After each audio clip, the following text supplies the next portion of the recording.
You can always count on Bud Light, just like you can always count on Always Game Gary. No bar is too far. No wing sauce is too hot. Not for Gary. Always Game Gary is famous among friends. He deserves a Bud Light. Enjoy responsibly. Bud Light Beer, AB St. Louis, Missouri.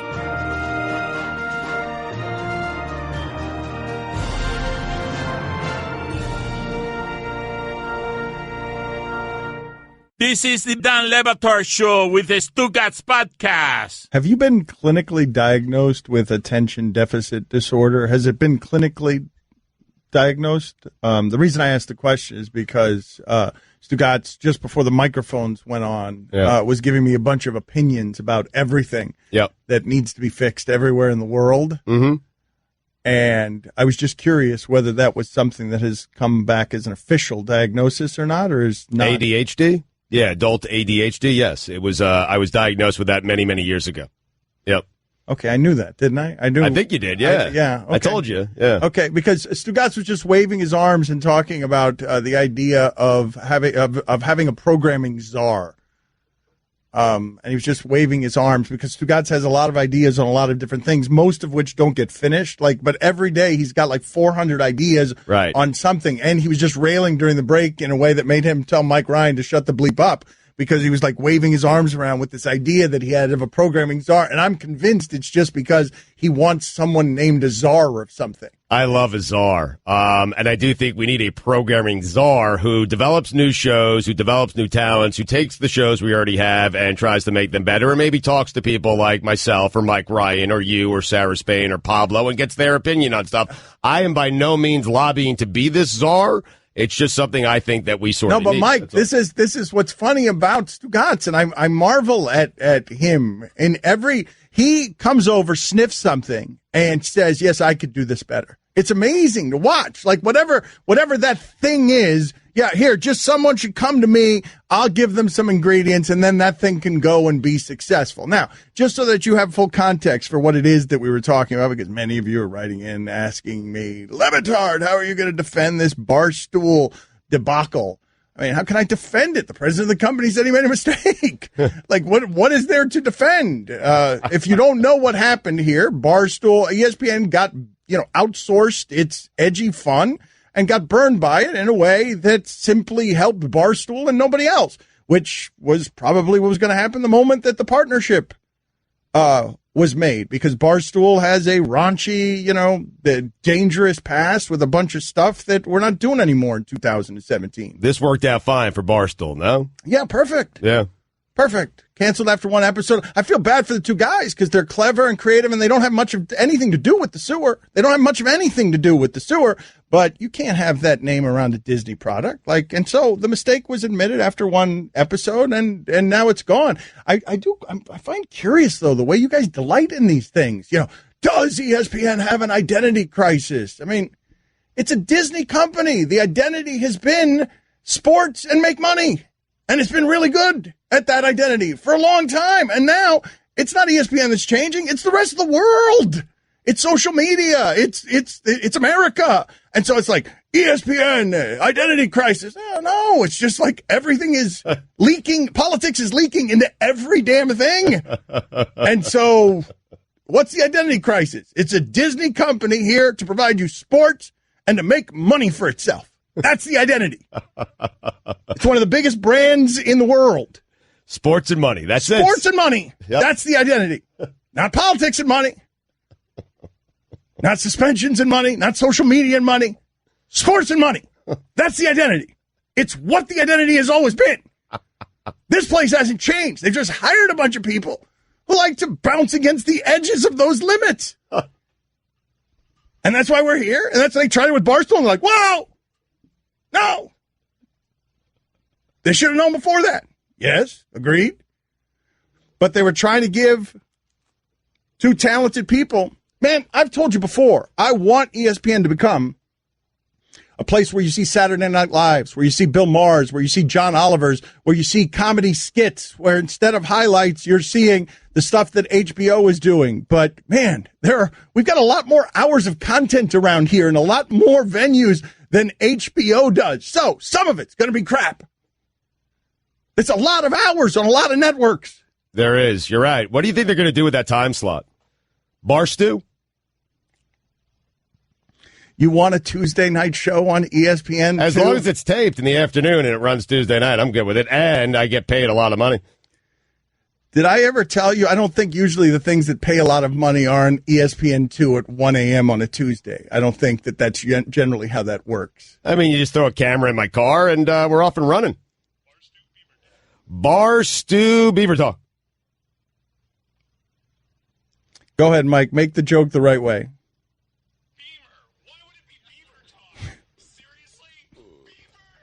Do you guys hear it? Barstool Beamer Talk. I thought you said Bieber. Well, I love Justin Bieber. And why can't I talk about Bieber on my show?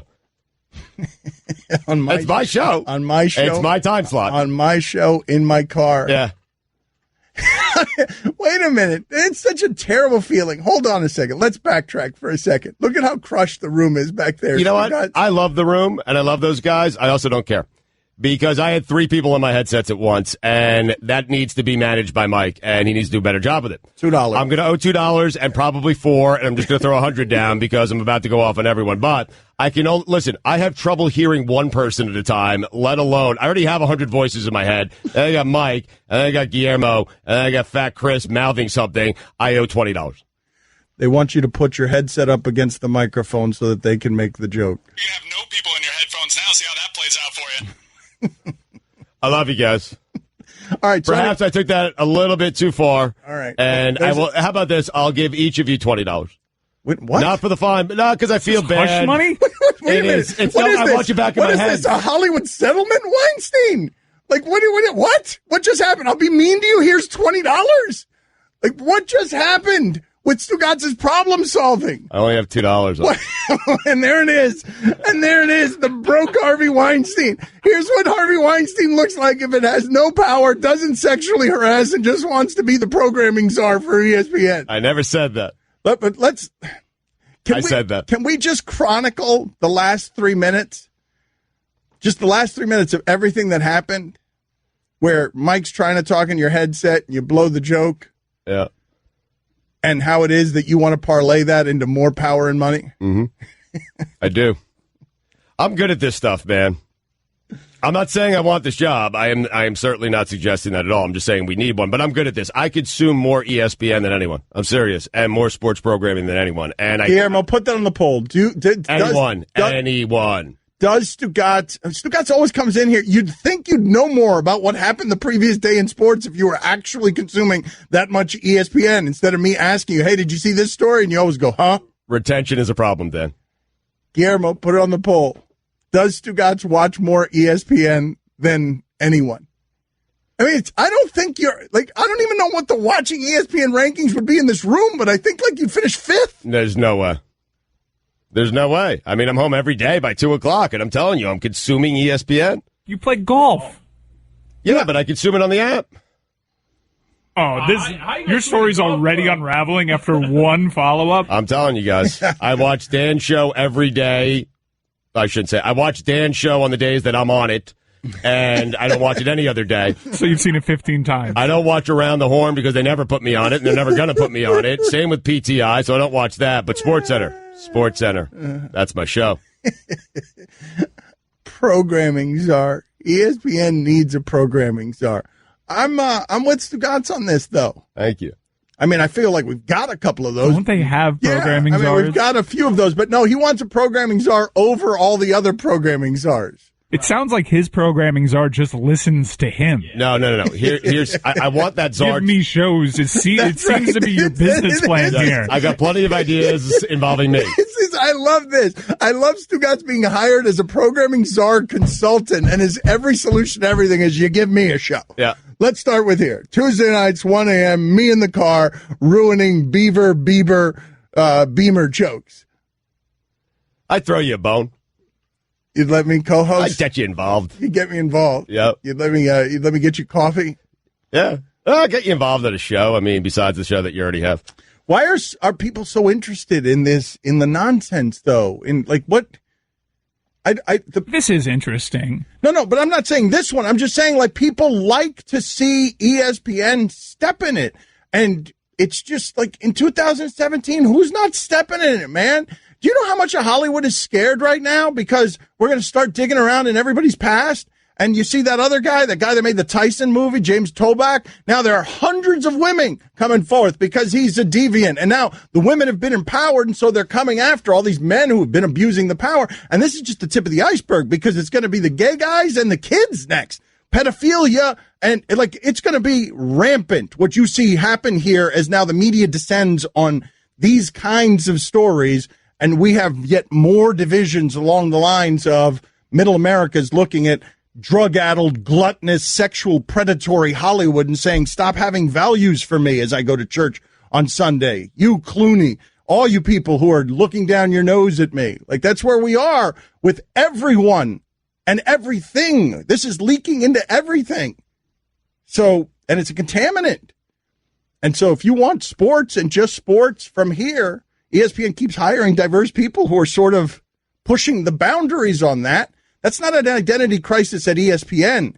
America is having one of those, and every corporation is showing it. Don Le Batard. Harden got selfish and decided he wanted to go to Houston and be the guy, and I told you when he went there, he's never going to win a championship. He was more concerned, James Harden, about being the best player on a decent team than he was on being the third best player on a legendary team. Stugotz. Hey, James Harden.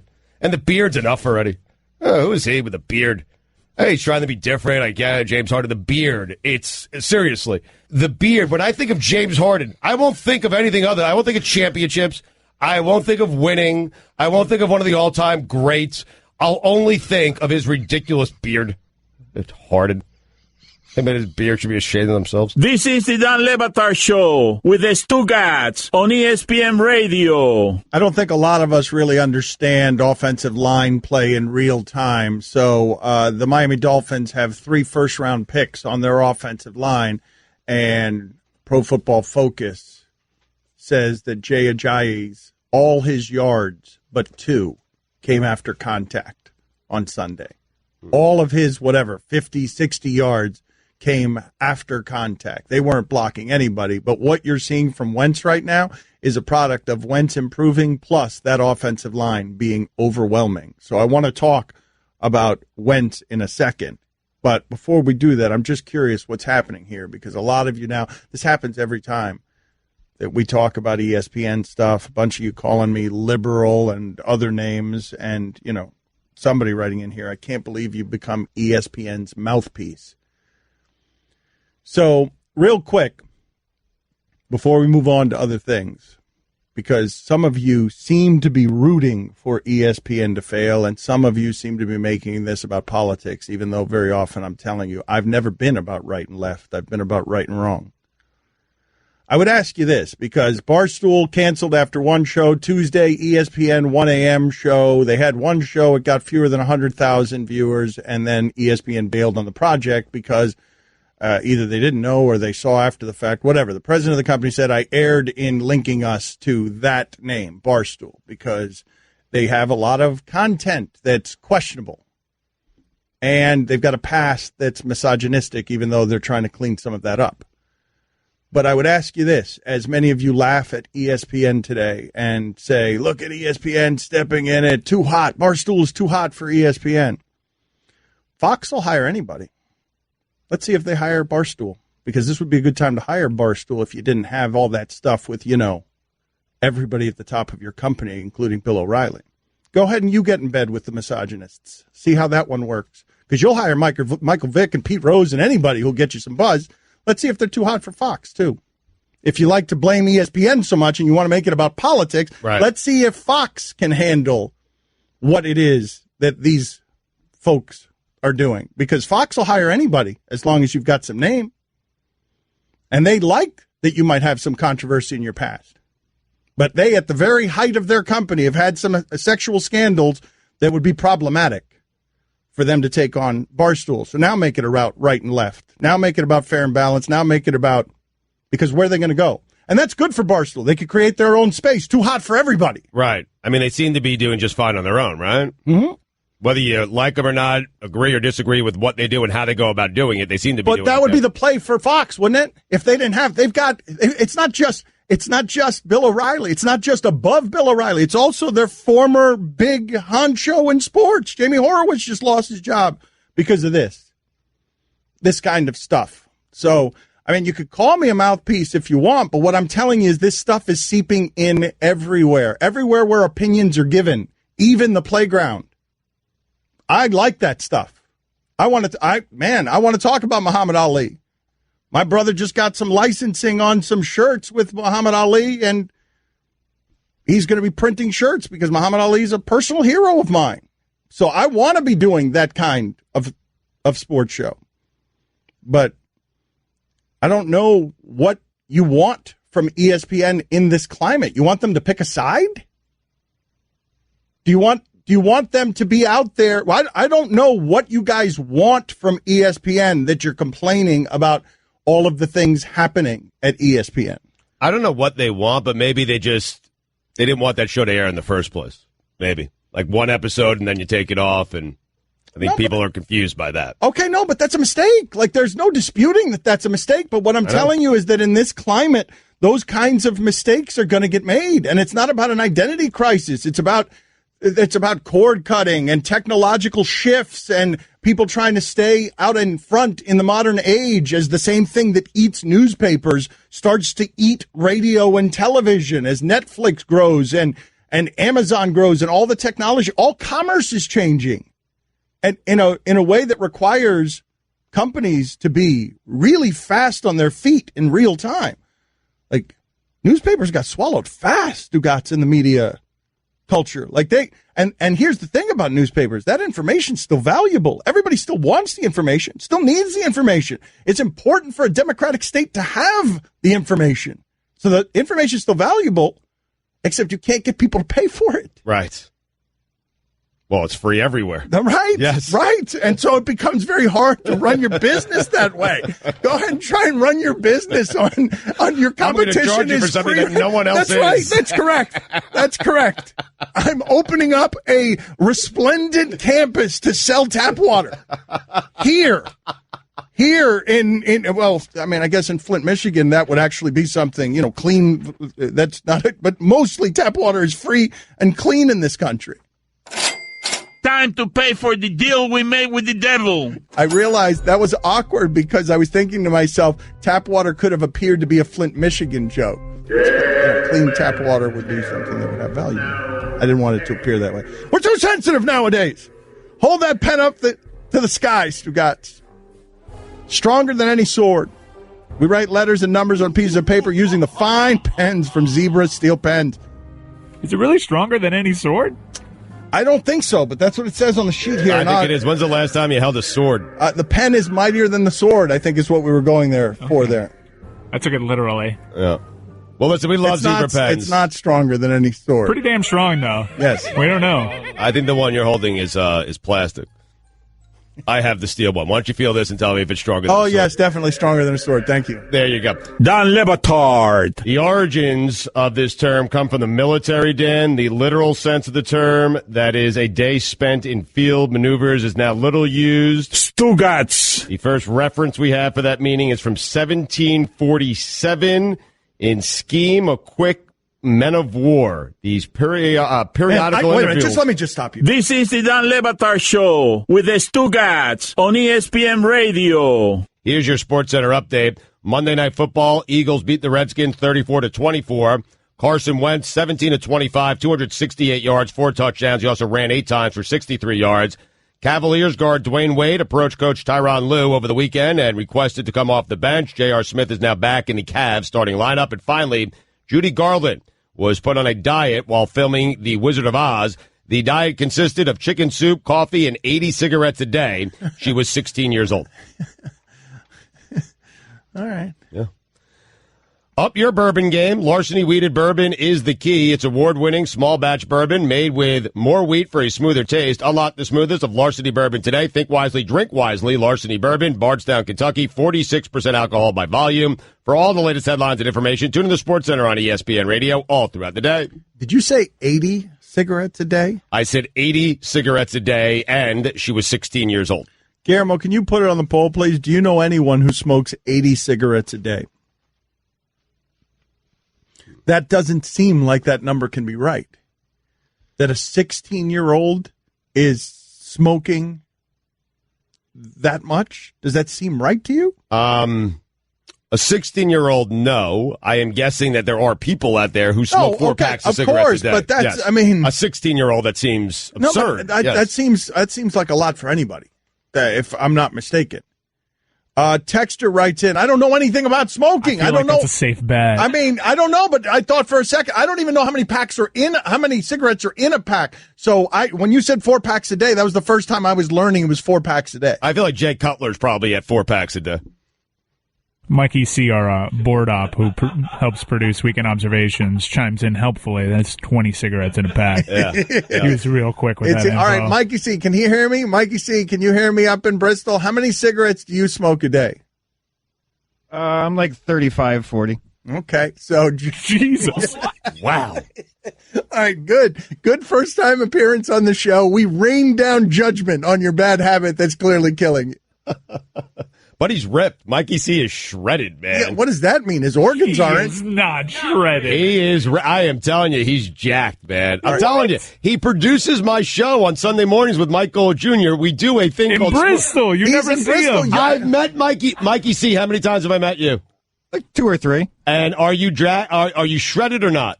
I'm a genetic freak. Yes. I'm telling you guys, he is a genetic freak. I don't know one way or the other. I saw him recently. When's the last time you saw him? I don't want to talk about whether Mikey C is jacked or not. I want to talk about whether 80 cigarettes is a lot. Put it on the poll. For a 16-year-old. Dan, 35 to 40 cigarettes is a lot. A texter writes in here, I think the most surprising result from last night's game was that John Gruden listens to Kool and the Gang. Is that surprising to you? That I would have guessed. Put it on the poll, Guillermo, at Lebitard Show. Are you surprised that John Gruden listened to Kool and the Gang? What's wrong with that? Like, what's odd about that? That sounds like his time period. How old is Gruden? I'm with you. It doesn't. He's got to be 55, close to 60 now. No? It doesn't strike me as odd. I'm with you on that. You guys think you think did I go too old there, Mike? You think he's because he looks boyish. He's looked boyish since he's been in the league. Opie. He was a wonder kid. He's 54. Okay. Yeah. All right. So closer to 50 than 60. Come on. Let's not push him to 60 just yet. He looks good. At the risk of alienating some of our affiliates, and thank you for listening to us in Las Vegas, 1100 a.m., New York, on ESPN Deportes, AM 1050. I wanted to ask Guillermo and Mike something as our other Hispanic representatives on this show. Everybody in media is trying to capture the fastest growing brown demographic in America, which is the Hispanic who is totally assimilated to this country. And I was talking to some ESPN guys yesterday on the Spanish side.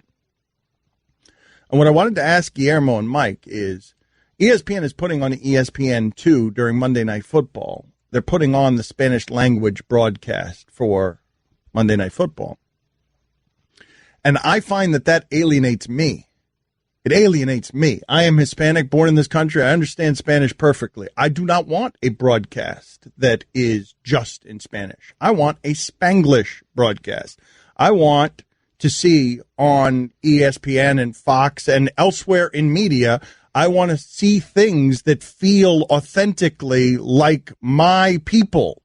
And this is a very coveted demographic. Everyone is trying to get this magical Hispanic unicorn demographic, and nobody has figured out how to do it. And so what I wanted to ask Mike and Guillermo as Hispanic guys, what do you think of that? ESPN2 having a Spanish language broadcast on its Monday Night Football game, because I find myself going past it, but I might not. If those people sounded more like me, it feels like I'm watching an international telecast that ESPN is just throwing on its air versus, and I'm not saying they're doing it wrong. I'm just saying it doesn't speak to me. So I can't even imagine what it does to Trump America. And I don't know who it is that they would be reaching with that particular broadcast done that way, because of how I feel when I'm watching it. It alienates me of all people. I'd be into the Spanglish thing, but I don't know if we're guilty of just maybe regionalizing our bias, because the conversations that I have with people that speak Spanish, it goes in and out of English and Spanish all the time. No, but I think that's the fastest growing demographic in America. That's what every media entity is seeking to get its claws into. But what I'm saying is, if you put it on the way we're putting it on, I don't want to watch that. I've got my choice between the Spanish and English language broadcast. I will go to Gruden. But if you put something on there that wasn't the Spanish people with Ryan Clark, who doesn't speak Spanish,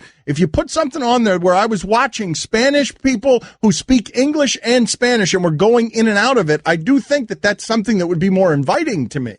I think sometimes the Hispanic Heritage Month stuff is a little over the top. Like, a lot of the times the people that they'll have on there to, like, represent Hispanics, like, have a thicker accent. It's like there's plenty of people who are Hispanics who are thriving in this industry that don't have these accents. No, but it's forced, right? And so, but I wonder, see, this is what I'm talking about, though, when we have all these conversations about the importance of diversity. I don't know who the highest ranking executive is who's Hispanic in Bristol. I don't know who that person is. I've never met who that person is. But if that person exists, that person has to have a seat at the adult table so that you are doing programming so that what I'm pointing out to you is something that's known, because how could white people possibly know that? How could, or how could black people possibly know that? How could anybody possibly know that the broadcast that they're putting on ESPN2 on Monday night is something that alienates someone like me who it's meant for? I'm the type of person that'll have a conversation where one person's speaking Spanish and I'm speaking to them in English. I understand everything, but it's not, speaking it is not a part of my life. And if there were a broadcast that were to cater to that, I'd find it interesting and I'd be more inclined to check it out. But I also don't know if I'm applying some sort of bias, because I imagine there's plenty of people that really enjoy the fact that there's a Spanish only broadcast. Oh, but I see, that's where the disconnect is, I would say. And I haven't looked at any of the numbers, so I'm just speaking out of my and by the way, Greg Cote's not here. Speaking of, Greg Cote's not here. He's sick today. We've got other surprises for you this week. Have you listened to local radio stations here in Miami that play English and Spanish music? Have you listened to the DJs talk? They go in and out of English and Spanish. But I'm saying, very conversational. but who's doing that on television is what I'm asking you. If everyone's going after this demographic because it's the biggest growing one in America, who's going after it correctly? Because I'm just talking about ESPN here because this is where I work and this is where I saw it. But where have you seen that done correctly? Has it even been done correctly since Que Pasa USA? I think Fusion, when they first started, tried that, but then they switched directions like 3 or 4 times and then kind of got off. You got to have a lot of money. You got to be willing to lose a lot of money on the front end. See, Que Pasa USA. I say, you say Que Pasa USA. I say one of my favorite shows of all time. I don't think anyone outside of Florida knows what Que Pasa USA is. Okay, no, but that's the only thing I can think of that's done the thing I'm talking about successfully. I feel left out of this conversation. Boring. Really? Poppy, I thought that would have been in your wheelhouse. I don't know how to reach my own father. I mean, Dora the Explorer, I guess, tries to do this. That's effective.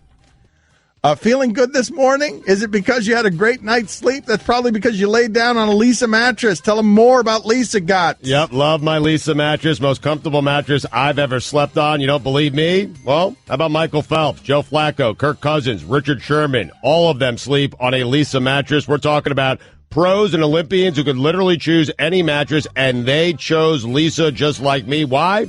Because Lisa is dangerously comfortable. Order your Lisa mattress today.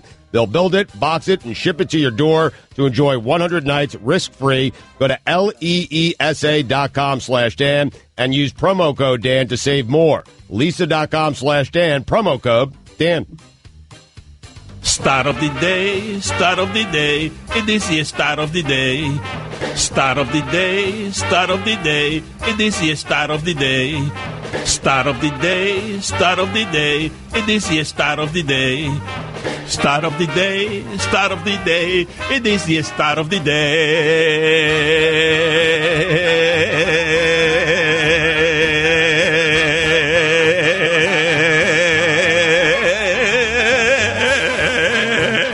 Assuming you're awake for 16 hours, 80 cigarettes per day is 1 cigarette every 12 minutes. Don Batard. I see a little silhouette of a man. Stugotz. Scaramouche, Scaramouche, will you do the Fandango? This is the Dan Le Batard Show with the Stugotz on ESPN Radio. Jonah Keri going to join us in 45 minutes. I was wondering to myself, why are we having Jonah Keri on? And then I realized, the World Series is starting. So that would make sense. That's an exciting one. Yes. 200-win teams, right? Yes. The Fall Classic in 100-degree weather.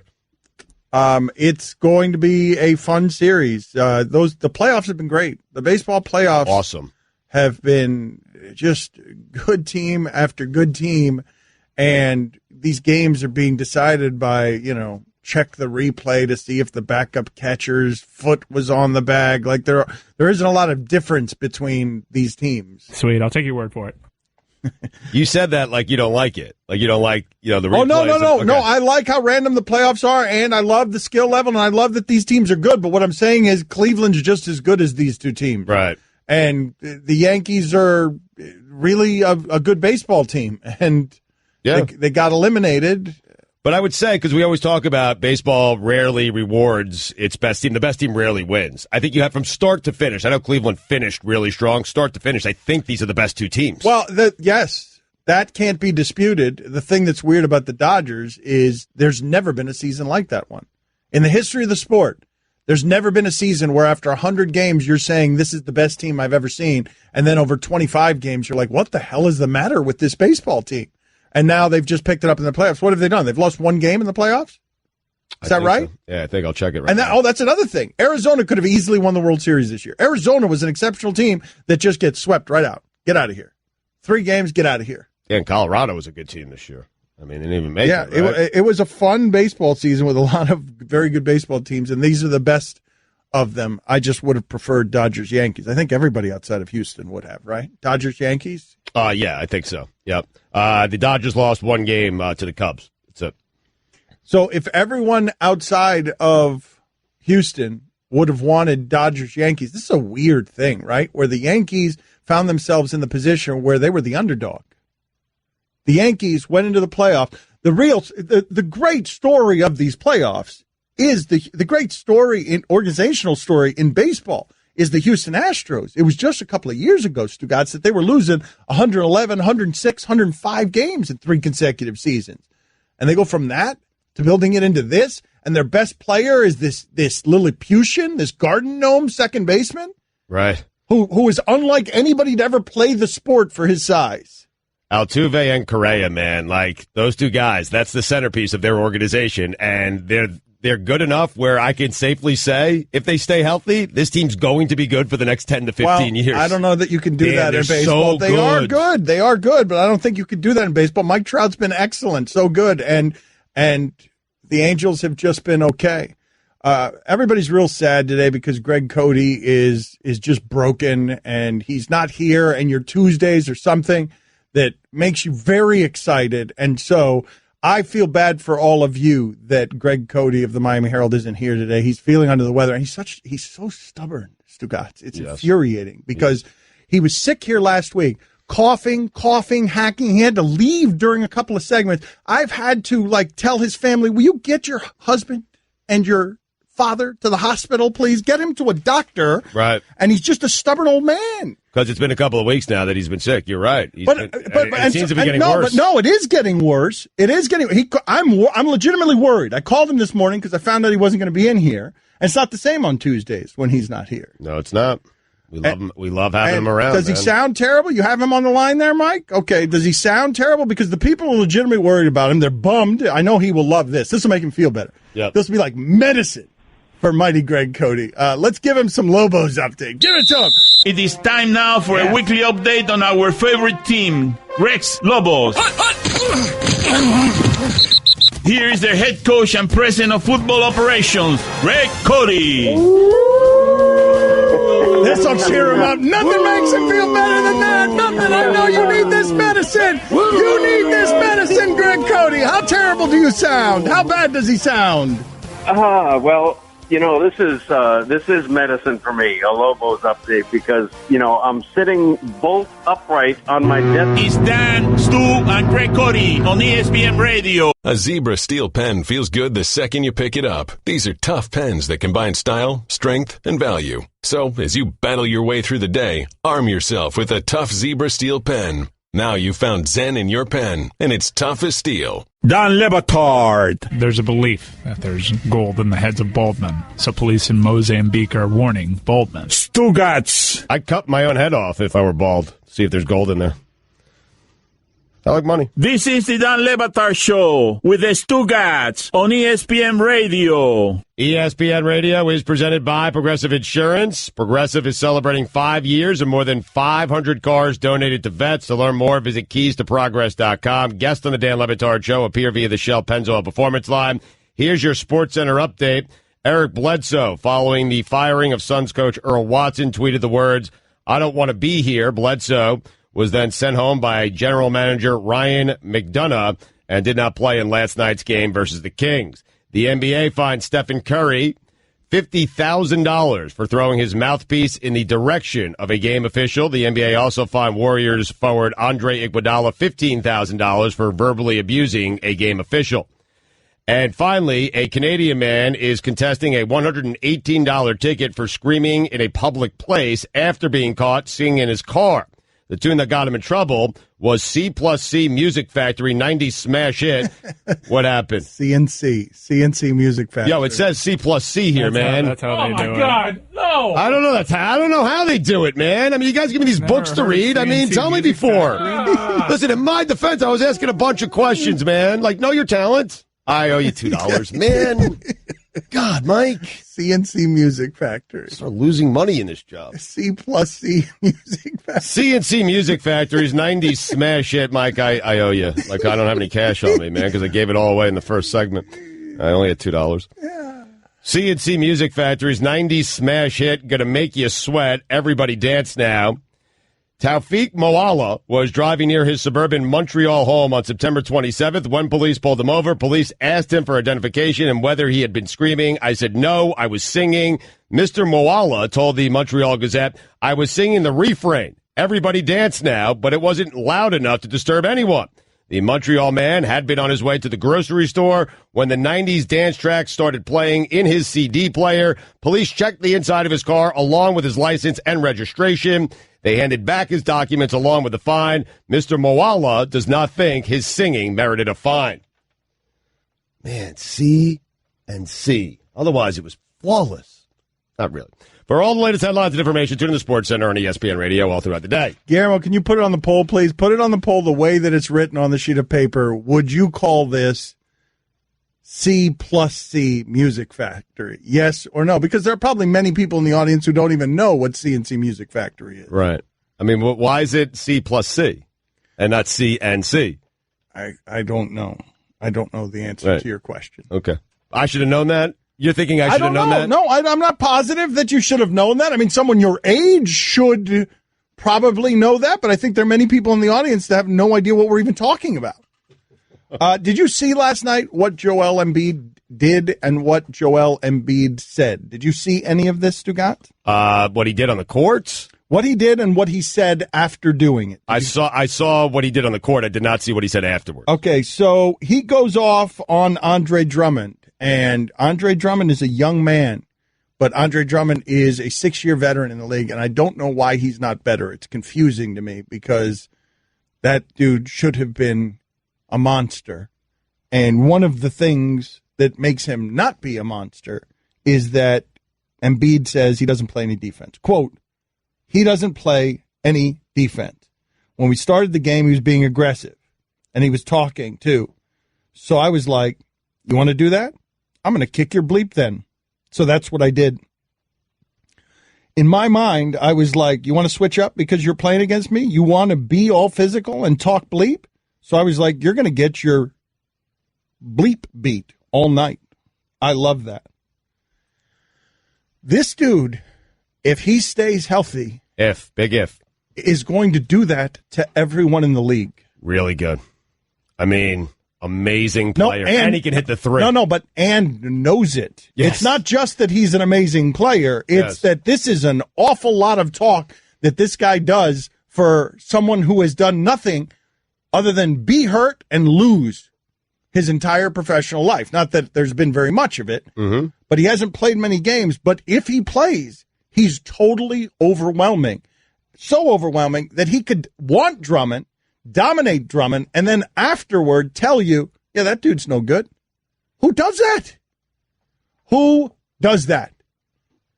When have you ever heard that come out of the mouth of anybody who's played against or with Andre Drummond, even if it's true? Right. They don't say it. I haven't heard anyone say it, and they're set up like the Sixers because Ben Simmons is really good.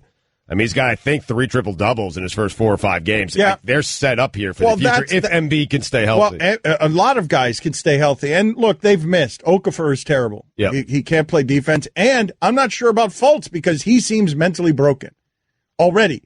What an odd thing to say 3 games into somebody's professional career. Now, he's very young. How old is Fultz, Mike? 19? But this might explain how it is that Washington won only 11 games last year with the best player in the draft. He is 19, Fultz.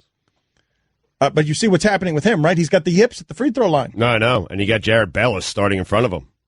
But that must be really lonely, what's happening with him, because clearly it's the pressure of having arrived at the place he's always.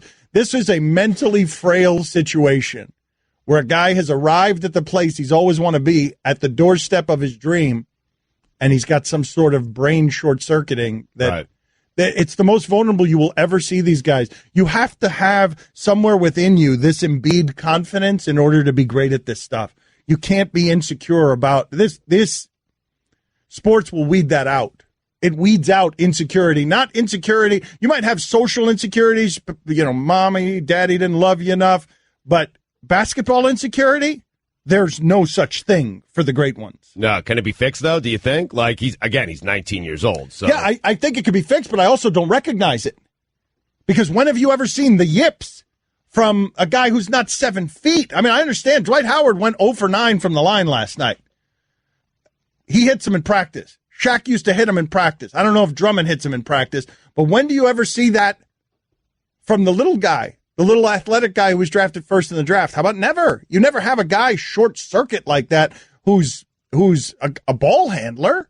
You've seen little guys who are ball handlers short circuit at the line, not necessarily number 1 overall picks, but you've seen what happened with Rajon Rondo. But it's affecting all of his play.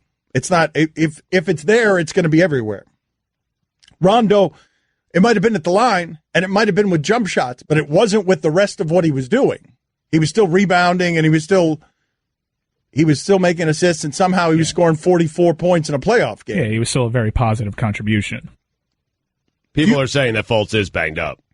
But do you recognize what you guys are seeing from Fultz? Like beyond the injury, and it may be a shoulder. Look, he may be compensating. This might not be a mental situation. He may be trying to compensate for a shoulder that's not working right and is affecting his shot. That is possible. And if I were him, it's what I would wish for him, because the other one sounds like a special kind of nightmare. Do you think, Stugotz, you're the one who always says about money, money soothes you. Do you think that his money is soothing him in this spot as he is alone with sort of the sharks who will feed on that vulnerability? Yes, I think the money helps. Of course. I think the money helps soothes a lot of things. You think it helps him sleep at night? I think it helps him sleep on a nicer bed at night. No, but I'm saying you think it helps him go to sleep and sleep peacefully at night when... No, I'm sure he's broken up a bit about this. All I'm saying is that the money softens the blow a bit. Like, regardless of what happens here, Markelle Fultz has made himself millions of dollars. Regardless. Woo! I know, Dan, he's upset with what's going on. I'm certain, because I know that Philadelphia is all over him right now, and I'm sympathetic to that. But money makes some of that go away. Not all of it, but it helps soften the blow. Not at night when you're alone with your pillow, or not at night when you're alone with a lady pyramid. It's a comfy pillow, though, let's be honest. And it's a really nice house, probably. Mm-hmm. Yeah. And he's probably playing like video games, like arcade size video games, not just, on the TV. Like, he's got a lot of good things going on in his life. He's fine. You think Anthony Bennett is totally fine right now? Yes. So what is okay? So let me understand what it is that you're saying, because it's a little bit stupefying. It is? Well, you believe that people who are professional failures and busts don't hurt the way that human beings do because the bank account. Rich ones. While they're in it, though? Like, I understand having perspective after the fact when you're in retirement. You know what? He might be feeling whatever it is he's feeling. It might be concerned. It might be upset that he's not playing up to the expectations. But every 2 weeks, he gets a pretty fat direct deposit. Mm-hmm. And he smiles when he gets that. I don't care what anyone tells me. Oh, well, okay. And that makes some of this go away. Okay, well, but what I will say will make this entire conversation go away is you saying, I don't care what anyone tells me. Because that kind of ends it. Yeah, we've reached a dead end on this particular. If it doesn't matter what anyone tells you, then that'll be the way that one ends. Don't you think that helps, Dan? Not at night. I don't think it helps you sleep at night unless unless it buys you a lot of really expensive NyQuil or some, like, I think where you're in the throes of misery, you're not checking your bank account for perspective. I mean, we've had all these conversations before. I know money doesn't buy you happiness, but it can help with some of the down payment. I get it. Most of the people listening to this are saying to themselves, give me his problems, give me his money. The great, thing that plagues many a life, many a relationship is financial problems. But I'm saying that when you're in the middle of the yips, that kind of vulnerability, there isn't much of anything that soothes it. Not money, not if you have professional pride, not if you have any pride in yourself. Okay, and that part stinks, but people would trade right now. They would trade their lives to have the yips and have his direct deposits every 2 weeks. They would. Just about everybody. Just about everybody with the exception of other athletes. All right, well, who can I make it where I make you question it? Who can I make it? Oh, where's this guy? What's this guy doing? Whoa.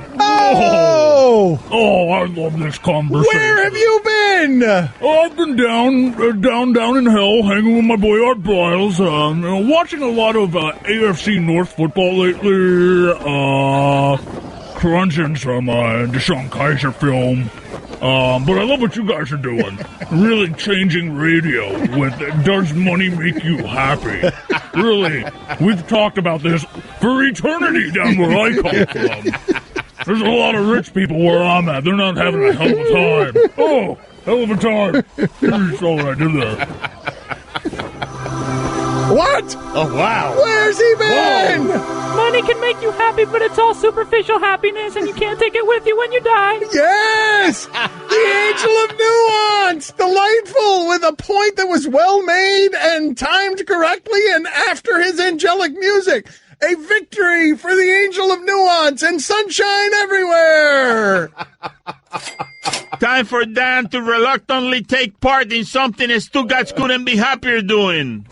A little late with my lighting, fellas. I mean, it came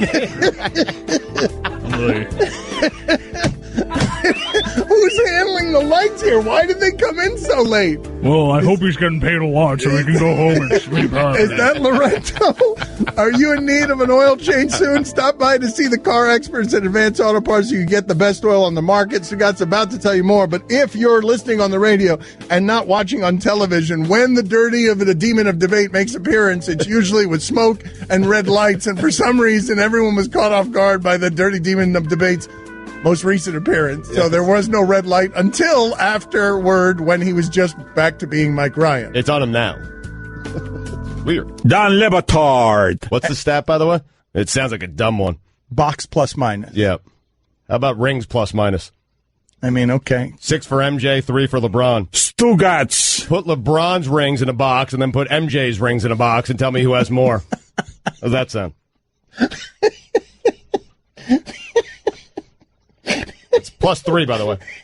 This is the Dan Le Batard Show with the Stugotz on ESPN Radio. Love me some C plus C. You, Dan? Yeah. Michael Wilbon of Pardon the Interruption had some straight talk for people about LeVar Ball, Stugotz. He said, quote, "Let me just go off on a second on LeVar Ball and all the networks, including this one, that put a microphone in front of him for minutes at a time. That's editorial malpractice. That shouldn't happen, okay? Because we don't need to know what LeVar Ball says anymore. and what he's doing, his behavior. What responsible father puts a target on his child? I find what LeVar Ball does now loathsome at times. He's not the only father who's raised good kids or talented kids, and to see this, particularly for me, a father, for a black father to do this, to put his child in professional harm's way, this incredible target. There's now people in the league who hate your kid because you behave like a self-absorbed jerk, and networks like ours help him. I find it all loathsome. It's worse than reality TV. Now, I looked up from what it is that I was reading, and I saw the shipping container just shaking its head together. And he sounds old, my good friend Mike Wilbon, but he also sounds like somebody who just recently had a kid. Nobody in that back room has a kid. Right. Yet. And that will change your viewpoints. It will absolutely change the way that you view sports. And I think that Michael Wilbon now, when the perspective comes with parenting, Mike, why do you have such a sour face? You're down on how Wilbon rained down judgment on somebody who's just a circus clown? He's just so cranky, Wilbon. He really is. Like, what's going on, dude? Get over it. Lighten up a little bit. Yeah. Every time I turn on PTI, you're just always so mad and cranky. Mm-hmm. Let a little love in. So let LeVar in. I mean, speak for yourself, because I want more of him, and I am tired of people judging what kind of parent he is. Spend some actual time with him, not when he's, behind a camera, when he's actually alone with his kids, because the only opinion I care about are the opinions of his kids, and his kids love him. They love him, and they say that he's a good dad, and this is just the way that dad is. That's it. Okay, none of us know what their relationship is with their father. Right. None of us. You can say they love him, and it does appear that they love him, but none of us know what that actual relationship is. Oh, they love him. They love him. How could they not? They love him. All he's doing is promoting them. That's all he's doing. No, and himself. No, the back part is. Wait a minute. The back part's not irrelevant. Why can't he promote himself? Why can't he use his kids to promote himself and his own agenda? Hold on, Stugotz. Why can't he? I'm the only one who has kids here. Stugotz. I'm right. Okay, good talk. Don Lebatard. You want to make something smart really dumb? I give you Stugotz. Stugotz. You love sandwiches, huh? This is the Don Lebatard Show with the Stugotz on ESPN Radio. Couple of things to get to here before we get to Jonah Keri and a fun World Series. Guy writes in, man, you guys love a black man acting as a court jester. Every black with whom you formulate opinions is in some way to diminish him unless he acts out. Then they are part of what you literally call a circus. Black men equal clowns to you in entertainment. Otherwise, you're old and out of touch. He's that guy. You're new around here, huh? You haven't listened to You don't get the show. You haven't listened to the show before. There should be a new one. You haven't listened to the show. Yeah, you're new around here. So a texter, how about this, though? Before we get to Jonah Keri real quick, do you realize what Stugotz said to me before we turned the microphones on? Stugotz actually said to me, he was railing about Wilbon having a kid late in life, and so he's like, whoa! Because Wilbon, was 50 when he had Matthew, or when his wife had Matthew. Mm-hmm. And Stugotz just said to me before the microphones came on, if you have a kid, I'm going to be very mad at you. Enjoy the rest of your life. Don't ruin it. I'm just saying, listen, I'm happy that Michael's happy, and I'm glad that they had a kid, okay? But if you've arrived at 50 and you still don't have one, just go enjoy the rest of your life. It ain't worth it. I love my kids. I love that. Except Rachel occasionally, but I do love my kids. I love them to death, okay? But I had them when I was 30, not 50. If you've arrived at 50, man, first off, parenting is hard, Dan. It's hard at 30. It's hard at 20. It's hard at 35. It's hard when you have energy. I can't imagine what it's like when you're doing it at 55 with a 5-year-old. I can't imagine what that's like. Stugotz. I mean, this Rachel's got a real mouth on her. Love you, Rach. Just calm it down a little bit. Jeez. Attitude. Stugotz, I haven't opened a mailbox in 10 years. Do you think if I have a kid that I'm going to be handling diaper duty? Mike is? Diaper duty is what I said. D-U-T-Y. Put it on the poll, Guillermo. Should you have a child at 50? If you want a kid, you can have Rachel. Jonah Keri with us now. He's he's the author of 2 books, Up, Up, and Away on the Montreal Expos and the New York Times bestseller, The Extra 2% on the Tampa Bay Rays. Thank you, as always, Jonah, for making time for us. Can you please explain to us the Dodger season, the weirdness of the Dodger season? Random chance. What do you think you're going to get from me when you ask me that kind of question? They were the best team, and they were on pace for maybe the best record ever. And then they just hit a wall in September. And if we were talking about that kind of streak in May or whatever, we'd say, all right, that's ancient history. But everybody freaked the F out because it was September. And, oh, my gosh, the momentum is going against them.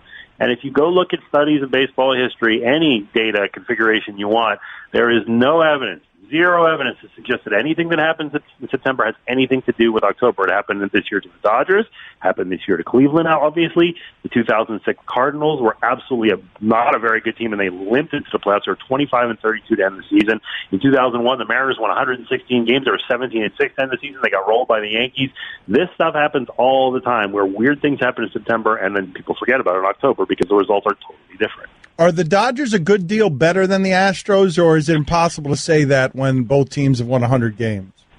Honestly, it depends on how A.J. Hinch manages. I mean, that's really how I feel. If Hinch trusts his relievers, who were good this year, Chris Davinsky was an all-star, Ken Giles was really good, Will Harris has a nice slider, they've got some guys.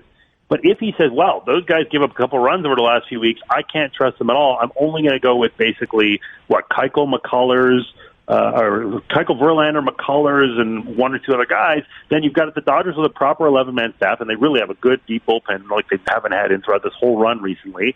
And the Astros will have, half a bullpen, a third of a bullpen. If that's the case, it's a huge advantage to the Dodgers. If Hinch trusts his guys, then they have a shot to turn it around. It's not like Chris Davinsky stops being a good pitcher. He's just going through a rough stretch. So I think that's the bottom line, because otherwise offense, Astros have the best offense in baseball. Keuchel and Verlander at the top of the rotation are, about as good as Kershaw and Darvish. There is ability there, but Hinch has to trust. If he doesn't, that's a flipper. Jonah, projecting out a little bit, is there another team's next decade you would take over the Astros? That's a good question. They're way up there. Well, I mean, the thing is, I would have said the Cubs coming into this season, and I don't think you could discount the Cubs, right? I mean, they still have Rizzo and Bryant are really young, and so is Addison Russell and Wilson Contreras. The difference there is the pitching. But then again, the Astros pitching, I guess Keuchel and Verlander would be better at least for the next couple of years. The Cubs pitching is not going to be good at all next season unless they totally remake it. So, yeah, it's hard to think of anybody better, that's for sure. I think Cubs can be very good. I mean, the thing is that the Yankees are going to be very good, too, because obviously their core now is, Judge and Sanchez and Gregorius and these young guys. And they've got all the money in the world, and they're going after Harper and Machado and maybe even Kershaw, who can opt out of his contract after the 2018 season. So I think the Yankees could be maybe the main contender, honestly, for that crown. Can you explain Verlander, a guy who was dominant and then down for a couple of years and now is back to being dominant? What happened there? The explanation to everything is going to be baseball with you, isn't it, Jonah? You know what? I'm going to give you a non-baseball story, and it's a brag, too. I don't even care if it's a brag. And don't say humble brag. Humble brag is stupid. You want to brag, you lean into it. So last year, this is a roundabout story, but I'll try to make it short. Last year, I got an email from a publication I'd never heard from before, and they said, you should go to Detroit and do a story on Justin Verlander and his soon-to-be betrothed. And I said, what? And they said, yeah, go do that. Go talk to Justin Verlander and Kate Upton. I said, about what? And they said, about Ferraris. It was a story for Ferrari magazine. So I went to a story with Justin Verlander and Kate Upton and their 4 Ferraris. It was the most ridiculous thing ever for a total nerd who nerds out all the time and is nerdy. And I went and did it, and it was delightful. And Verlander and I talked at length about everything. And there are no Kate Upton stories, unfortunately. But as far as it goes, it wasn't, he tweaked his mechanics or whatever. The guy was seriously hurt for a year and a half, and it just wasn't widely known in the baseball world. He had a really bad lat injury, but he's such a freaking grinder that he stayed in games. He ended up, racking up 180, 190 innings. And it didn't look like he was that badly injured, but he was so off. He just didn't have it. He didn't have command. He was all over the zone. He's putting up 4.5, 4.6 ERAs.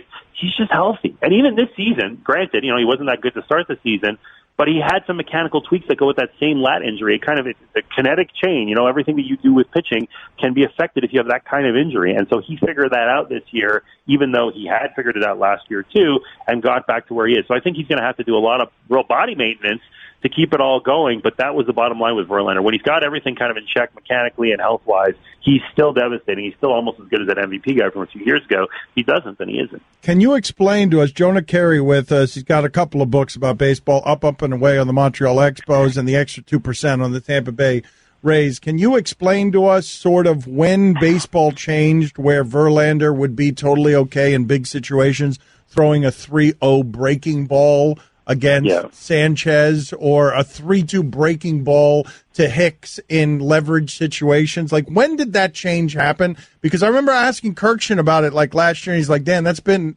happening for a little bit. Yeah, it has, and it has to do with the proliferation of fastballs. I mean, everybody throws 97 right now, especially out of the bullpen. You've got all these, I don't know how many Yankees relievers throw 98, all of them, I guess, but you've got that situation, so hitters are just gearing up for that. They're trained for that at such an early age. Everybody throws gas. You see these high school kids going to tournaments and stuff like that, and they're just airing it out. They're just literally trying to gun it. It's not that pitchers weren't trying to throw hard before, but there's tangible evidence that this is the hardest throwing era ever. So everybody's looking for that. And so now, not finesse exactly, but just kind of deception and being clever matters more now than ever before. And Verlander can still hit you with 97. He could do it in the eighth inning, too. But he's smart, and he'll recognize the hitter's weakness, and he'll go that way. And so we will see. And I would say the same thing, by the way, about low pitches versus high pitches. How many times we heard, get the ball down. If you keep the ball down, you're going to da-da-da-da-da-da-da. And now we've got a generation of hitters like Mike Trout, who are low ball hitters, who are looking for that. They're gearing up for it because they know that umpires are going to call the strike, at the knees, maybe even a touch below the knees. They're getting ready for that. So you're seeing guys elevate the ball, and not just necessarily Nolan Ryan types, but I mean like Marco Estrada and guys like that who throw 88 or 89 are throwing it up in the zone and daring you to beat them, and the result is kind of lazy fly balls. Pitching is very much about skill, certainly, but it's about zigging when other people zag, and Verlander, for all his talent, does that very, very well. Hold on a second. I have lost totally, and this happens every time we geek out around here about baseball because I love baseball, but I've talked about it less and less over the years because I know the audience doesn't want it. I have lost the shipping container filled with frightened refugees here. I've been fixated on every word Jonah is saying, but the shipping container is out. Like, they don't want any of this. Guillermo, how can I make this segment more interesting to you? Mike, how can I make this segment? Would you like to shout something at Jonah Keri to make this segment more interesting to the young people? Go ahead, just shout something at him. Fidget spinners. Have it be about basketball. I gave you a Kate Upton. What do you want from me? Yeah, but you didn't give us very much. You didn't have anything. Everyone noticed that. You gave us a lat. You gave us a lat on Kate Upton, Jonah. That's what you gave us. You gave us a lat. She was very nice. You didn't give us anything. Guillermo, yell at him. All right, hold on a second. Who's better? Let's do this. Hold on a second. Stop. Everyone stop. Todd Zeal, Todd Frazier. No. Hold on. This is what we'll do. Jonah, you're going to have to endure this, and I'm sorry. Just 30 seconds of all of you at the same time filing all your complaints against baseball. Jonah Keri will be the receptacle for this. All of you at the same time. Are you ready for 30 seconds? All your complaints. Let me hear all of them. 3, 2, 1. For one, the warning track isn't made out of trampoline. Can you imagine if you had a trampoline that's a warning track, you could jump extra high? Also, why are certain walls different sizes? I mean, one of the walls has glass in it. You lose a ball in there. Oh, it's 2 bases. Why are you giving people just 2 bases? Time! All right, there. You got it out of your system. They should have to try to find that ball. Thank you. Jonah, tackle those one at a time, please. Thank you. There's no question that the warning track should be a trampoline. Yes. If I were made commissioner, that would be the number one move that I would make. All right, put it on the games are poll. too long. They're going to fix that. They're going to have a pitch clock on the games probably next year. Not only will they not be as long, but the kind of the pace will pick up. I don't think it's so much, it's 3 hours in this versus 3 hours of that, because those football, well, not basketball, but football is. All right, Jonah, you ruined it again. Go ahead. All of you guys, 30 more seconds of complaints because Jonah ruined it. Hill in Houston. I like that they had to run up an obstacle. God, these 5-hour games. 5 hours of sitting around 35 minutes and nobody making contact for 35 minutes. The postseason, the regular season games don't feel in the postseason games. 25% of the pitchers. Things that bother me in the regular season don't bother me in the postseason. Time! Just can't believe Houston's in the AL. All right, thank you, Jonah. We appreciate your time. Wait a minute. Has this been a clerical error? Time for Dan to question his life choices. Wait a minute. I just realized, why are there 2 National League teams in the World Series? There's been a clerical error of some sort. Don Batard. I watched the game, man. I watched the game. Don't do one of these things that you didn't watch the game and you're going to make me feel stupid about what I just said. I watched the game. I saw it with my own 2 eyes. Stugotz. I saw the game too. Damn. This is the Don Batard Show with the Stugotz on ESPN Radio. So a texter writes in here, and Ron Magill is going to join us in 10 minutes. If you want to get in on that, 786-456-4837. Also, Steve Austin, Stone Cold, not the $6 Million Man. Steve Austin going to be with us, 12:30 Eastern. A guy writes in, Dan, I'm not trying to be mean, but it sounds, or a woman, maybe it's a woman writing in. Dan, I'm not trying to be mean, but it sounds like you're regretting your life decision not to have a child, seeing how Roy, Chris, and Stu talk about being a father or about to become fathers. Put it on the poll, Guillermo. Does Dan regret his life decision? You want them to decide for you? Yeah, well, I'm saying, do I sound like that? Do I sound like I regret my life decision to have a responsibility-free life? Right. That just has not aged me in any way. Is selfish. I can't dispute that. It's a selfish existence to right. take care of me. Do you have regrets or no? God, because I've never thought of it one time. I was kind of joking around last night, but I mean, they are the best things by far that's ever happened to me and my life. Yeah, it doesn't sound like it. I'm a little bit slightly more just a notch above Rachel, but it's the best thing by far that's ever happened to me. I'm just saying, when it happens to you, you should be like 30 years old, not 50. That's all I'm saying. So I don't have time anymore? That's it? You're done. That's it? Are you sure? You are, Dan. Are you done. sure? Done. Yeah, your window is closed. Yes. Wilbon did it later than I am right now. And look what's happened to Michael Wilbon. Exactly. He's just yelling at you on television. He has aged 20 years in the last 5. He used to be so like hip and cool and young, and I don't think he was ever any of those things. There was a time he tucked that Cubs jersey. I don't think there was. No, their show. He had a kid. That's after he had the kid with the Cubs jersey. No, it wasn't. That's what happens. I don't think it was afterward. Although it may be. Maybe I got to check in. Check in with those guys over there and ladies at PTI. You said the kid's like 5 years old, right? Huh? The Cubs World Series was last year. Wilbon tucking in that shirt. No, he wasn't. He didn't tuck it in. It wasn't a World Series pitch. He threw the first pitch of a game that was not a World Series game, and I don't know how long ago it was. I think Wilbon's kid is 5 or 6 now. So that's it. The window's closed on me. My biological clock has stopped ticking. This video is from 2008, so this was pre-kid. Okay. All right, time to reevaluate. Okay. Right. Yeah, I think you're done, Dan. Look, he was never the coolest, okay?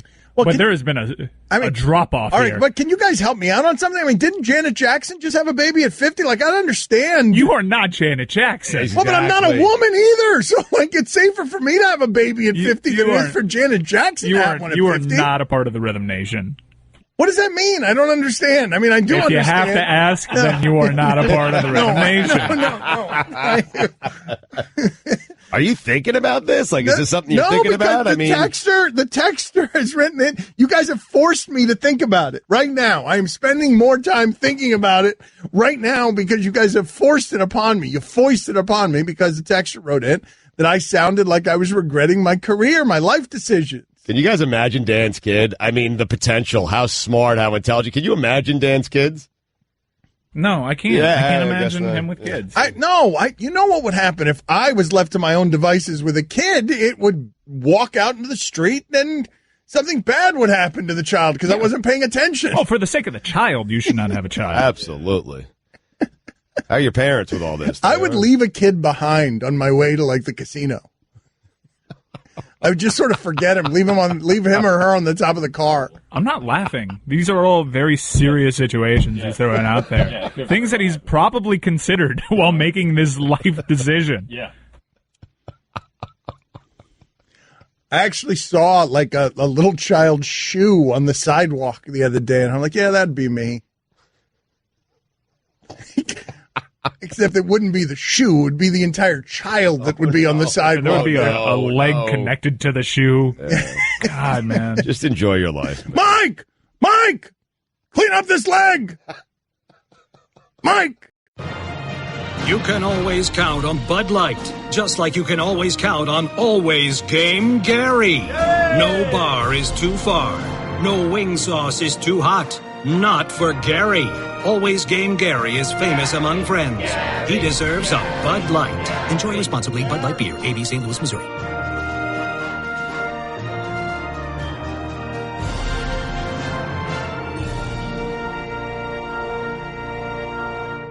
Don Le Batard. Coughlin goes on to say that he would like to try and help Odell Beckham Jr. It's not your team anymore, Tom. Stugotz. All right, seriously. If you're Ben McAdoo, you do not want to hear that. Get your beak out of my business.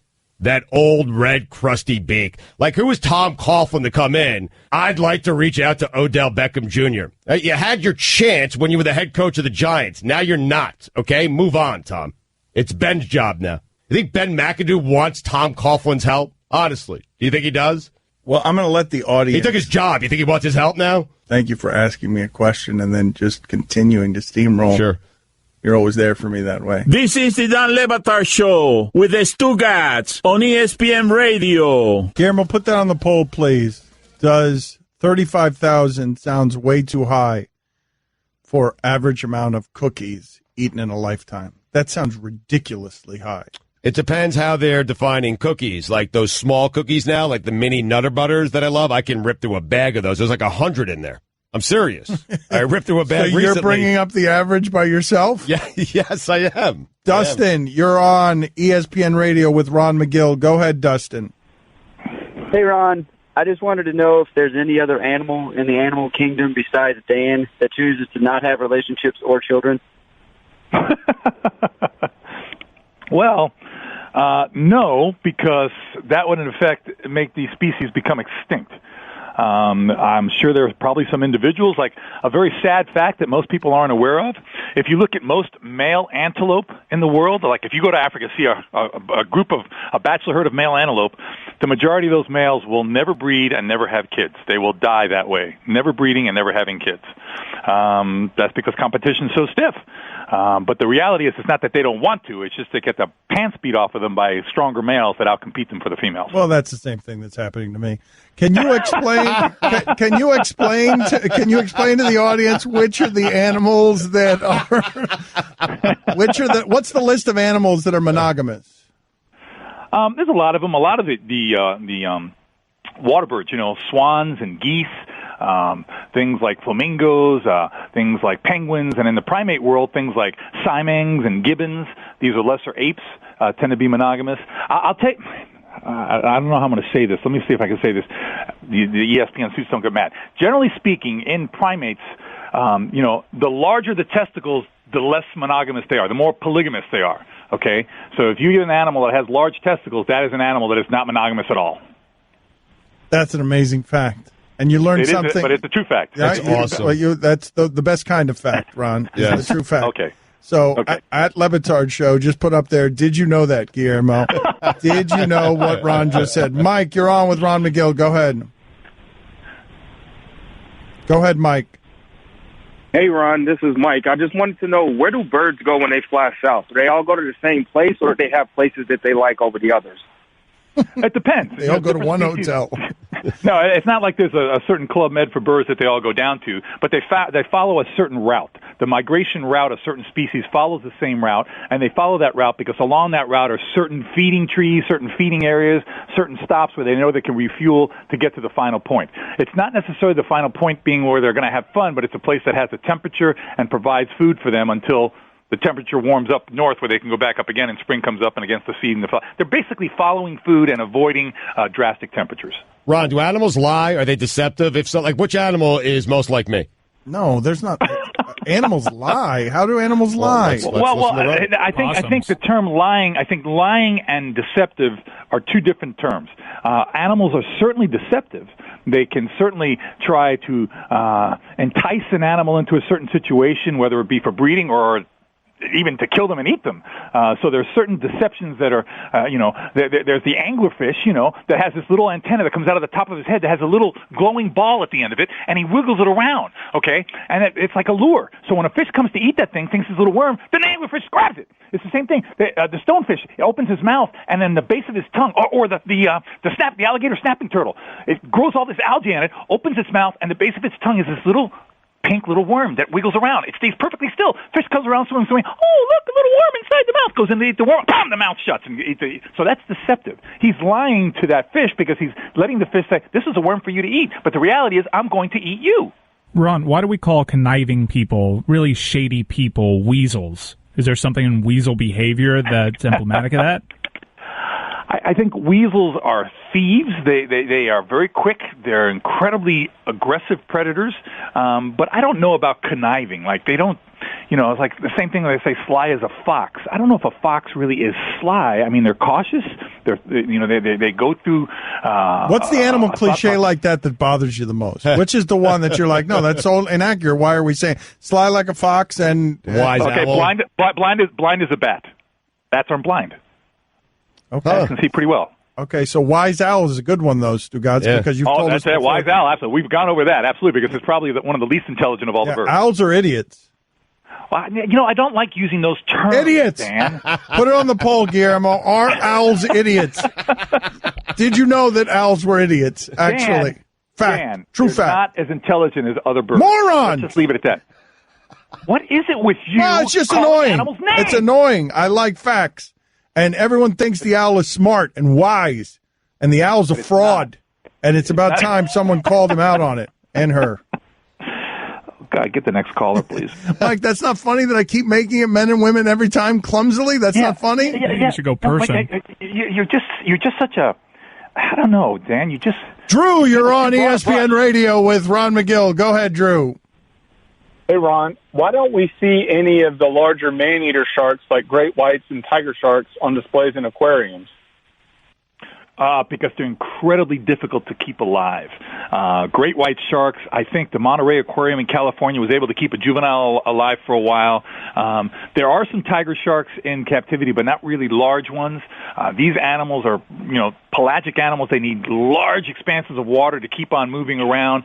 As much as people have tried to do so, they have just not been successful in keeping these animals alive, and therefore that, until they discover a way to do that, you're not going to see them in captivity. Can you, for the record, tell us what is the animal that you would point to and say that is the one that has the most misconceptions about it, the most things wrong about what is real and what people believe to be real? I think in a general sense, pretty much any snake. Any snake. There are so many misconceptions surrounding snakes. People hate them. They assume they're slimy. They assume they're all venomous. They assume they're all going to chase you. They're all mean. They're all going to attack you. Couldn't be further from the truth. Snakes are probably the most misunderstood animals, followed closely by spiders. I mean, these are animals that people have created these lores around that are just totally untrue. Guys, do you agree with Ron on this one? Because he's not going to change anybody's mind on snakes. I don't like snakes or spiders because they're icky. Yeah. Mm-hmm. Yeah, see, there you go. There you go. Classic example. What's icky about them? Yeah.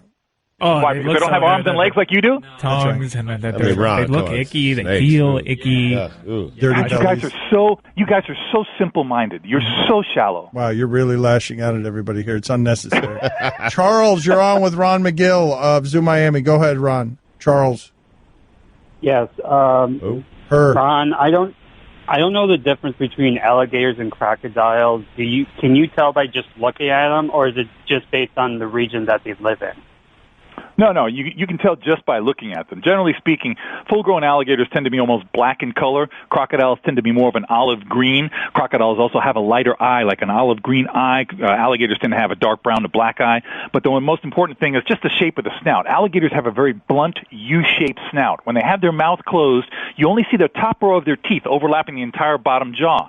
Crocodiles, when they close their mouth, the fourth tooth from the nose is a big tooth from the bottom jaw that overlaps the top jaw. Kind of like the old Lon Chaney werewolf, when they put that tooth over the top lip, that's the crocodile. So the crocodile has a V-shaped pointy jaw with the bottom teeth overlap the top jaw, olive green in color, light green eyes, alligator black in color, dark eyes, blunt U-shaped snout, overlapping top jaw. Mike, do you like the idea of having Ron Magill in future segments, like tell callers when they're being dopey morons? Yeah, that was a dumb question, Ron. Feel free to tell people that they're stupid. Look, What is the matter? No, but I'm just asking you. No, look, you're a very nice man. You're fundamentally decent. Everyone likes you. You're very likable. I think it'd be funny one week for you to just eviscerate dumb callers. If we say on the front end, anybody who says something dumb, this is going to be a one-time only appearance where Ron Magill is really mean to them for asking dumb things. Let me ask you something. You said a couple of dumb things. Am I really mean to you? Brendan, you're on ESPN Radio, Brendan. Go ahead. Hopefully this isn't a dumb question. Ron, I have a male dog. He's 7 years old, usually pretty docile, calm around the house. But before my wife and I become intimate, I guess for lack of a better phrase, he gets really anxious, will let out big sighs, sometimes expel gas. So why does my dog become anxious when my wife and I have foreplay? Well, because he's sensing that. My dog used to do the same thing. Where I sit next to the couch and next to my wife on the couch, he would jump up and get between us. I mean, literally force himself between us. He's part of the pack. He considers you part of the pack. He doesn't want to be left out of the picture. Baby. So he's sensing the pheromones are getting going. You're starting to get riled up. I mean, it sounds kind of gross, but he doesn't want to be excluded from this type of pack mentality. Nice. All right. Yeah, I know, but that's just the way it is. I know. That happens to me every single Sunday night, and I just throw him a bone, and then he's, on the floor. Go ahead. That is the wonderful thing about animals. That is also how I would raise a child, by the way, which is why I shouldn't have a child at 50, because, hey, get out of here, kid, and just throw a bone at him or her. Go ahead. See, Dan, this is a bad portrayal, because I know for a fact how much you love dogs. I know for a fact, you see, and you're trying to come off as Mr. Just throw him a bone, when the bottom is you probably love dogs more than you love people. Well, that's the truth. What's the update? What is the update you have for us on a video? You're going to do some play-by-play on a video here? Here we go. Let me look at the video. Hit the play button here. What do we got? Okay. We got a clam on the sand. I know what it's going to do. It's going to burrow itself in the sand. This is what clams do. So he's going down with one end. He's starting to burrow himself.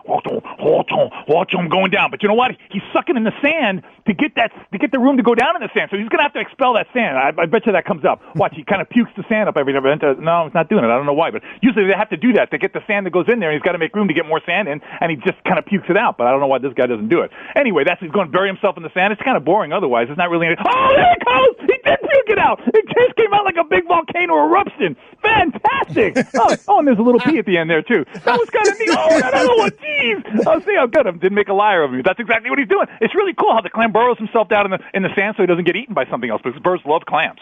Wow. What happened last week with that turtle that ate a bird? Have you ever see that? That was fantastic video. It took a pigeon right out. Took that down, went the pigeon. I went and Googled that again to look at it. That's not a common thing. Yeah, we're on a delay here with the video here. So we just saw that very sensual clam. Thank you, Ron, for being on with us. We appreciate it. Have a great week, guys. Take care. Thanks, Ron. Time to pay for the deal we made with the devil. That's the most phallic thing in the history of ESPN. Have you seen the college football playoff trophy? Hey, gotcha. Don Batard. I mean, Stugotz is the physical manifestation of the comment section come to life. Do you agree with that assessment that you are a comment section come to life? 100%. It's, I wouldn't take such pride in that. I do. Stugotz. But I want you to imagine Stugotz rising up from the gutter. Like, what you're looking at right now is a gutter. Only a gutter. And now it starts as a face, and the mouth gets bigger, and it just keeps growing, and then just shouts, rings. This is the Don Batard Show with the Stugotz on ESPN Radio. Gabby Union is about to be on either First Take or Sports Center. I guess it's going to be on Sports Center here. Nobody's going to dare ask her, right? Her book, she's got a book out, The Wife of Dwayne Wade, and she gets very specific about sex. And a lot of people have been made uncomfortable and have mocked Dwayne Wade about... can I see? I put that book over there. Can you guys bring me that book real quick so I could just take a look at some of the chapters here and read them out loud? I know I can't. I've got to bleep out some of the chapter names here. But Gabby Union is talking about sex in a way that has, she thinks has made people uncomfortable. A strong woman talking about sex the way that she talked about sex, she believes that has made her uncomfortable or made the audience uncomfortable. And I would like to see someone ask her some follow-up questions along those lines. Okay. Let me see here. All right. Be careful here, man. I mean, well, wait a minute. Just tread lightly. That's all. Okay, well, Chapter 2 is sex miseducation. So that's okay, right? No problem there? We're safe right now. Good, yep. Mike's not freaking out. All right. Number 9 is Mistletoe Girl. Number 2, Tells All. We're okay there, right? We're okay. So far. All right. Warning, famous. Okay, this is one I was worried about this one. Chapter 13. Chapter 13. Good luck navigating this one. 13 and 15, I feel hard-nosed. Let's see you try. Hold on. All right, you can dance around. How am I going to phrase this? Yeah, warning. Delicately. Famous genitalia gets itchy too. And then Chapter 15, get out of my bleep. All right, so that wraps it up there. That was a bad idea by me, poorly executed. You guys tried to warn me off it. But anyway, the point is that a famous sports star's wife is talking freely and openly about sex, and she was trending because of some of the things that she said about sex. And Allison was trying to get her on with us, but we've been having some issues getting her on the show. We're always talking about football. Lately we have been. We don't know what we're watching. We don't pay attention to the offensive line. So the Eagles just announced that Jason Peters, who is exceptional, is now out for the entire season. And so it's going to be interesting to see how Carson Wentz performs moving forward without Jason Peters. I just want to throw that in there and try to get you away from what you were doing, which wasn't good. I have the polls ready if you like. The Twitter poll is brought to you by Upside. Now say big on travel and get a big gift card every trip you buy. You love Upside.com. That's Upside.com. Is Outsider Mike jacked? What just happened? I mean, you teased Carson Wentz at around 10:15, and you never got back to it. And I figured this would be a way to at least finally get back to something Eagles related. So I gave you the news on Jason Peters. Why did you choose then to do it? Why did you? What an odd time by you. He was asking what just happened, and what just happened was a torn ACL and MCL for Jason Peters. Yeah, yep. But this didn't just happen 5 minutes ago. We knew this. No. They didn't think that this morning on Mike and Mike, there was actually a report where the Eagles didn't think it was that bad. Guillermo, now he's out for the year. Guillermo, put this on the poll. And that's big, Dan. I'm sorry. It is big. With a Jordan Hicks injury on the defensive side. It is big. Tough road to hoe. And you never make assessments about these teams 6 and 7 weeks into the season because the Vikings were 5-0 last year and because you never know in a game of attrition the way that people are going to get hurt. But Guillermo, put it on the poll. Should Stugotz have grabbed the steering wheel and pulled Dan away from Gabby Union sex talk to talk about offensive line play? Because that's what happened, and what I'm telling you is I'm making an edict right now. Okay. And it's going to last forevermore throughout eternity. It's like the goal line stretches across the earth. This stretches through the universe, okay? Yep. If I'm ever talking... By the way, they changed that rule. If I'm ever talking about Gabby Union's sex life and in that dangerous area of subject matter... You are not to interrupt me and grab the steering wheel, even if an offensive line coach gets caught doing blow off of his desk while sending it to a Nevada model. Totally hypothetical situation. Peterson also said that Lane Johnson has been playing at a very high level. Don Le Batard. Wasted away again in Margaritaville. Searching for my lost shaker of sand. Stugotz. Some people claim that there's a green person to blame. Really?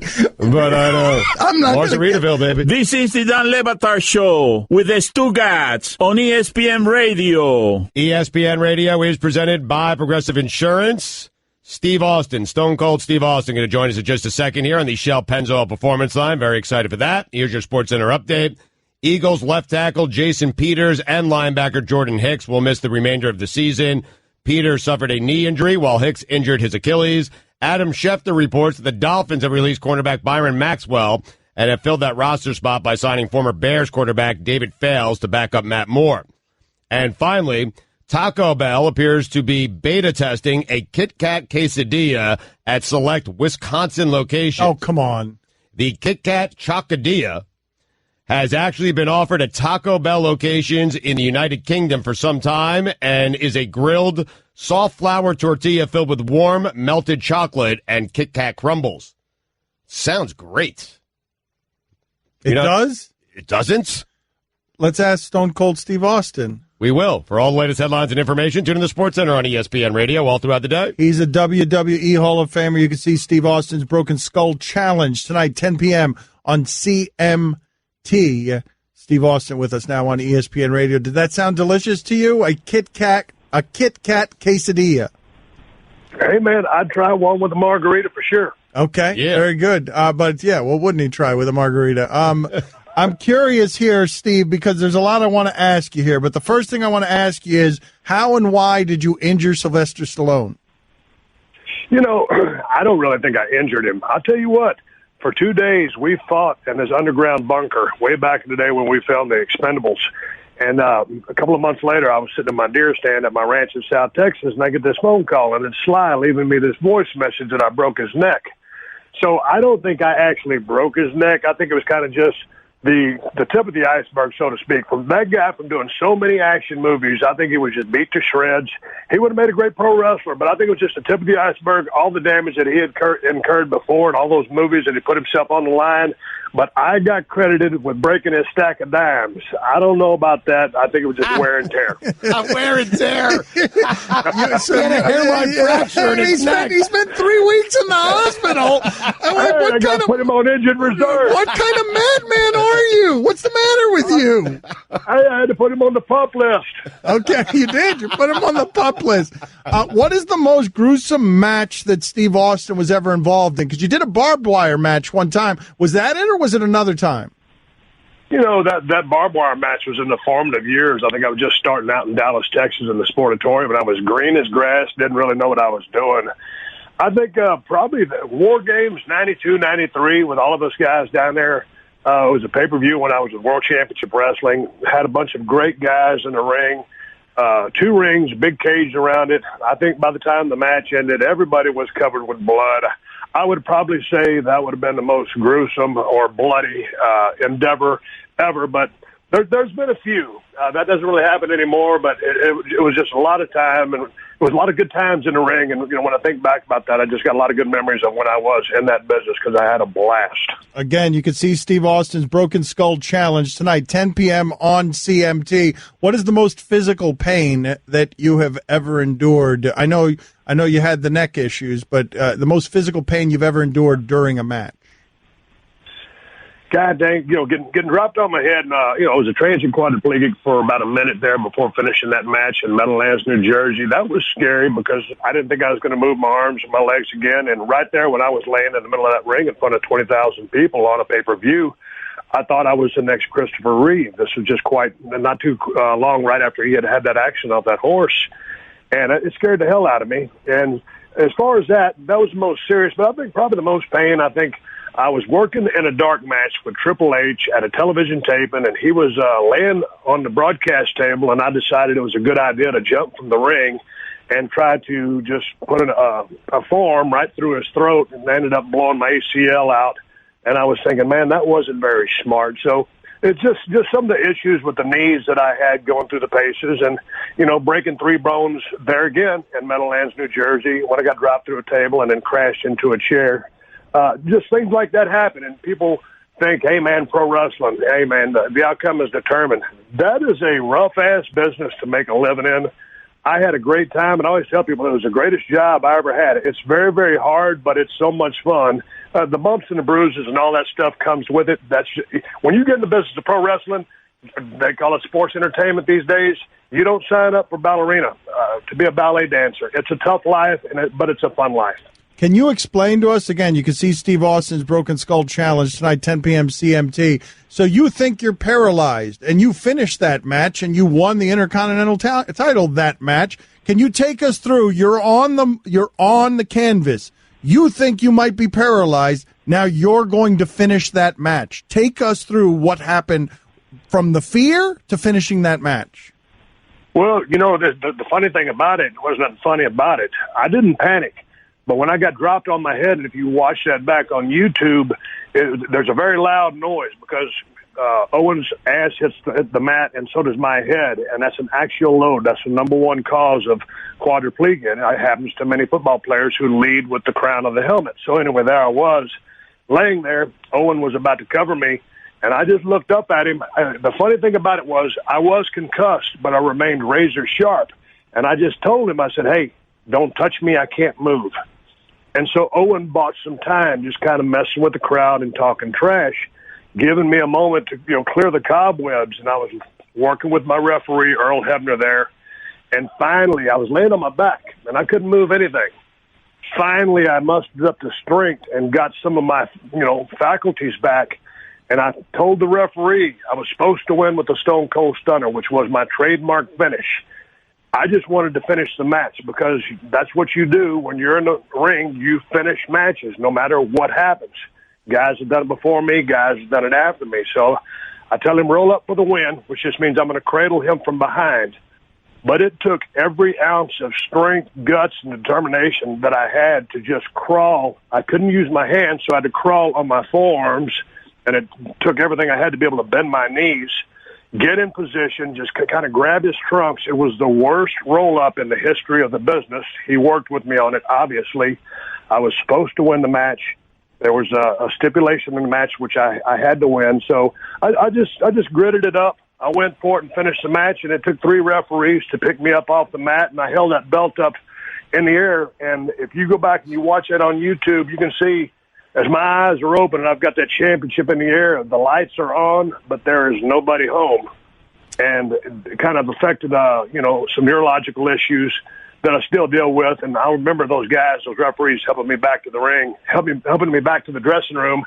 I sat down there for a while, and I was going to go to the hospital that night and get examined and all that stuff. But it was pretty emotional. When you get something that happens and you're that close to being in a wheelchair for the rest of your life, it's a come to Jesus meeting, and I'll never forget it.